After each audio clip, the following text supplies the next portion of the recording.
So, confession time.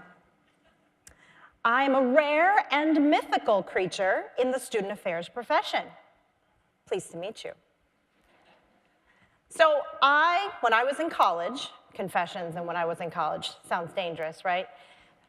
I was not an RA. I was not an orientation leader. I was not involved in student government. I wasn't even a tour guide. I was not involved in any student organizations. And you're thinking, what? I'm a student affairs professional that was completely disengaged and uninvolved during my college experience. But folks, that is precisely why I felt called to student affairs. So one of the things that has been asked of me throughout my life is, what are you? So this is how I came to understand the experience of students who don't feel like they quite fit, who don't feel like they fit the mold. By the time emo Anna up there was about 16 years old, she had been asked, what are you? Many, countless times. This is a question that demands that you explain yourself so that people can try to fit you into the right box. Oftentimes when asked, what are you, I would start to explain, but they often like to interject and guess. Filipina, right? You get a little Asian in you, right? Whew. When I had these interactions, I felt uncomfortable, often angry, but always frustrated. But, of course, trained after many experiences, I would dutifully start to explain the many various races, ethnicities, and cultures in which I was raised. And inevitably, again, they would interrupt and say, okay, that's fine, but what are you really? I mean, what do you feel like the most? Now, if you had to rank order them, so ultimately, what was not understood is that I feel and I am Chinese, Cuban, Italian, Brazilian, all at the same time. I can't rank order or choose or categorize these identities, just like you are all you. I am all me, maybe with a few more frequent flyer miles. But ultimately, this left me in an awkward position, right? Now, nowadays, we take into account that we can see images of diverse ethnicity and multiracial identity anywhere that we look on TVs, movies, ads, campaigns, and this is one of my favorites. The United Colors of Benetton ad campaign of the 1990s. Anyone? I know I'm dating myself.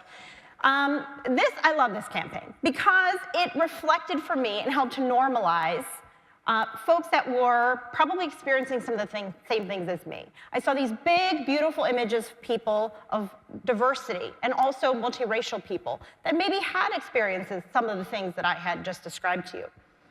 But ethnic diversity has increased as time's gone on, right? And sometimes I feel as though my ethnic ambiguity that was so often questioned is no longer that noticeable. I'm certainly not getting that pesky question anymore. Maybe it's the look I give.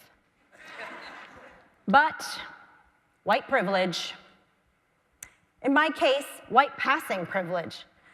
It was a very disturbing realization about my identity to which I had to come to terms in graduate school. My passing whiteness was like a mask that I would forget I was wearing. In a space of different people, for example, a group of Latinas, I would so comfortably slip right into, hola chica, ¿cómo están? ¿Qué tal? And then I would be met with surprised and confused looks, kind of like those that I just got. Yeah, I'm used to that. But I had to figure out this disconnect between how I felt inside and how others perceived me. And this was pretty uncomfortable. Then I realized that I could leverage it. I felt like a spy. I could infiltrate unguarded conversations because this white enough face speaking non-accented English could slip in undetected. I started to realize I could challenge and reframe from within. It became my new superpower. But before all of that, back in college, I just felt like the odd one out. I was not white enough for some groups and not ethnic enough for others. Everybody around me seemed to be finding their niche, finding their people, fitting in, and yet I couldn't quite find a place where I felt whole, where I could feel comfortable in all of my identities. I kept having to choose who and what to be in each space, depending on who I was with and where I was. Usually, I just ended up as other. This vast wasteland of ambiguity and disinterest. It is profoundly frustrating to continuously have to identify as other. It's like you don't matter. Your story has no relevance, and your complexity is inconvenient. This is precisely why I feel called to this profession. I'm committed to finding those students who, like me, feel like the mythical creatures, the untapped potential of those that maybe aren't showing up at the traditional spaces, aren't involved in the traditional ways, but have so much untapped potential. It's your job and mine to find these students, engage them in a way that reflects and celebrates their full identities, and helps them live that full potential. In the spirit of confessions, I want to tell you about a mistake I made about 10 years ago when I was a new professional. You know, sometimes the mistakes we make aren't huge and splashy. Sometimes they are. But they're oftentimes the mistakes we make when we don't recognize the full dignity of the people with whom we interact. So as a new professional, I was in charge of an orientation session for new international students. I thought, I got this. And as I was envisioning what this event would look like, I thought, oh, beautiful. I'm going to make it a mini United Nations with flags everywhere representing all the various countries. So I looked everyone up and found from their immigration documents the country they were coming from, splashed the beautiful flags everywhere. It really looked fabulous. But as I'm sitting there at check-in, I'm handing out these beautiful nameplates I had made with the students' flags on them and their name. And I'm getting a little surprised. I'm handing out these nameplates, and I'm realizing that some of these students look really different than I expected. They don't really match what my expectations were. I'm also sensing a sense of unease from these students, but it's orientation, new country, new culture, new school. That's expected. I kind of brushed it off. I said, we're going to get into it, and it's going to be great. So as the students start to tell their stories, because we had intros, we had stories, we had icebreakers, naturally, I started to have this growing sense, this pit in the pit of my stomach just started to grow with unease and guilt. Some students told stories of immigrating to this country or to other countries, leaving behind family, leaving behind culture, leaving behind all the things that they knew and remembered in search of a better life or fleeing from something. And some students told stories of discrimination and of state-sanctioned persecution that they faced.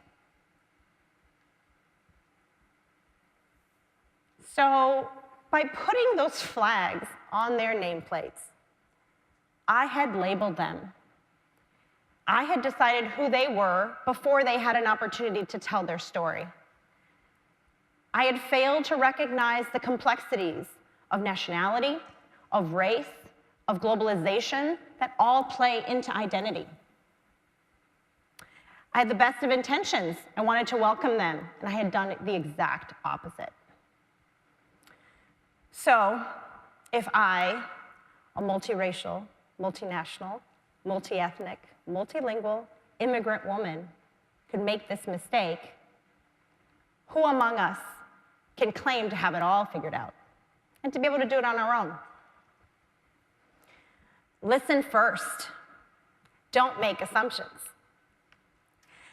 It's so important to encourage our students to tell their stories, to make sure that they have an opportunity to tell us the full breadth and depth of complexity that makes up their identities, nationality, race, ethnicity, gender identity, all of it. It's all operating within the same space. And we shouldn't need sharp spikes and changes in our national demographics to force us to look at this issue. People have been complex and layered in their identities forever. Seems to be a popular topic nowadays, though, and that's good, but we got to catch up.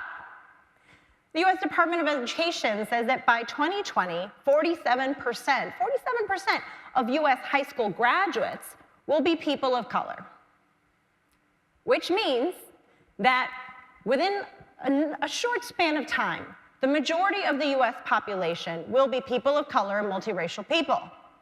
Shout out. It also means that this will soon be the population on our campuses. And are we ready for that? We should have been. We need to get there. Are we deepening the complexity and knowledge base that we have about culture, intersectionality? Are we deepening our awareness? Are we sophisticating the way that we collect data and use that data about our students to inform the work that we do, to make sure that we are acknowledging and celebrating the full breadth of who they are and what they bring to the table? It's more critical now than ever that we do this, that we question our own identities, that we tell our stories, and make sure that we are helping them tell theirs. The question I've been asked most in my life is, what are you, as I mentioned? These days, I have a much more robust answer. And I have the language and the experience to talk about myself, my identities, and to own all of them. But this is what we must do for our students, because it took a lot of people encouraging me and fostering me and challenging me along the way to get me to that point. We have to make sure that we are telling our stories, encouraging our students to do the same. And ultimately, it is us that has to be the champions of intersectionality, the champions of multiple identities, and make sure that our students are truly able to live to their full potential. Thank you.